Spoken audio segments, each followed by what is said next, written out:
ઉપલેટામાં 75મા પ્રજાસત્તાક દિને ધ્વજવંદન સહિતના યોજાનાર કાર્યક્રમોનું ફાઇનલ રિહર્સલ કરવામાં આવ્યું।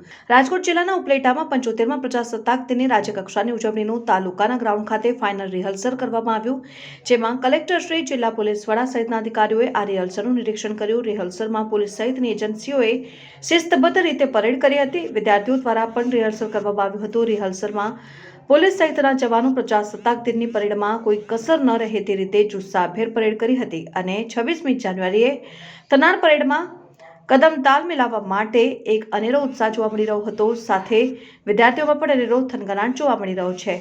26મી જાન્યુઆરીએ ધ્વજવંદનનો સમગ્ર કાર્યક્રમ ગરિમામય અને સુચારુ રીતે યોજાય માટે કલેક્ટરશ્રીએ સંબંધિત અધિકારીઓ સાથે પરામર્શ કર્યો। સાથે જ મંચ પરની બેઠક વ્યવસ્થા, આમંત્રિત મહાનુભાવોની બેઠક વ્યવસ્થા, પાર્કિંગ, પાણી, પીવાના પાણી સહિતની વ્યવસ્થા માટે માર્ગદર્શન અને સૂચનાઓ આપી હતી। તેમજ તમામ વ્યવસ્થામાં કોઈ કચાશ ન રહે તે માટે ઉપલેટા શહેરમાં તેનું અગાઉ રિહર્સલ યોજી તડામાર તૈયારીઓ કરવામાં આવી હતી। રિપોર્ટર સરફરાજ કોડી, તન્ના સમાચાર।